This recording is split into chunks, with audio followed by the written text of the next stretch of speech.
Mulia sekali. Kenapa sih nggak mencerdaskan kenapa sih nggak mencerdaskan bangsa tanpa kehidupan? Artinya ada sebuah nilai kehidupan yang kemudian seharusnya menjadi cerdas karena adanya pendidikan. Harusnya seperti itu. Ya, maka sebenarnya tujuan pendidikan ini mulia sekali.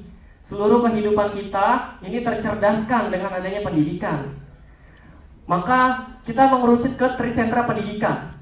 Trisentra, kalau ini dijelaskan trisentra ini 3 hal yang paling pokok atau 3 hal pokok yang kemudian ada di pendidikan. Tadi sudah dijelaskan ya, ada pendidikan formal, ada pendidikan non formal, dan pendidikan informal. Bayangkan, jika hari ini bangsa Indonesia semuanya sadar akan pendidikan, sadar akan pentingnya sebuah pendidikan. Bayangkan, itu yang pertama. Terus yang kedua, bayangkan jika seluruh elemen masyarakat atau seluruh bangsa Indonesia paham akan pentingnya trisentra pendidikan ini, apa yang akan terjadi? Silakan teman-teman pikirkan sendiri, teman-teman simpan. Ya, bayangkan terlebih dahulu. Maka ketiganya ini merupakan hal yang penting. Saya mengibaratkan trisentra ini sebagai trisula. Teman-teman tahu trisula ya? Pedang yang memiliki 3 mata pedang. Ketika trisula ini ada satu saja yang patah atau yang hilang, maka tidak akan maksimal bisa digunakan. Atau hanya tinggal satu mata pedang yang tersisa, ini tidak akan bisa maksimal pula teman-teman digunakan sesuai fungsinya. Maka trisentra ini seharusnya bisa sama kuatnya. Ya, artinya sama-sama berimbang. Pendidikan formal, pendidikan informal itu ada di keluarga, ataupun pendidikan non formal yang kemudian tujuan pendidikan adalah memanusiakan manusia.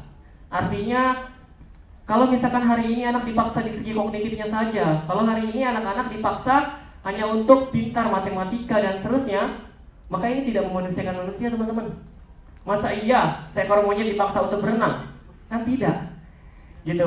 Maka kita akan bahas tentang trisentra pendidikan. Silakan simpan pertanyaan teman-teman, silakan amati dan silakan kritis sekritis-kritisnya. Insya Allah hari ini kita kedatangan narasumber yang luar biasa, yang tidak perlu diragukan lagi. Beliau aktif organisasi, beliau juga berprestasi, nggak cuma nasional, tapi internasional. Saya akan bacakan. Tepuk tangan dulu dong buat pembicara kita. Nama, Dr. Andes Dedi Dwi Tagama MM MSI.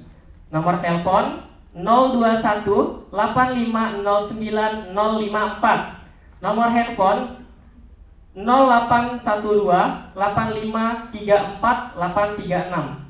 Tempat tanggal lahir Jakarta 28 November 1964. Riwayat pendidikan. Perlu diketahui teman-teman sekalian bahwa pembicara kita hari ini, dari sumber kita hari ini, ternyata lulusan IKIP Jakarta. Di tahun 1976 beliau di SD Mekarsari, kemudian di SMP Negeri 19, terus jurusan IPA SMA Negeri 35 Jakarta, D3 Pendidikan Matematika IKIP Jakarta, Sarjana Pendidikan Matematika FMIPA IKIP Jakarta, Magister Manajemen SDM STIE IPWI Jakarta, dan terakhir Magister Sains Matematika Industri jurusan Statistik di ITS Surabaya. Luar biasa. Selanjutnya, riwayat organisasi ini banyak betul teman-teman. Ya, saya jelaskan beberapa saja. Beliau merupakan sekretaris kelompok kerja Kepala SMK K3 SK DKI Jakarta. Kemudian di tingkat mahasiswa, beliau menjadi forum mahasiswa Pasca Sarjana Universitas Negeri Jakarta. Dan kemudian sekretaris 2 PGRI Kota Madia Jakarta Pusat dan seterusnya.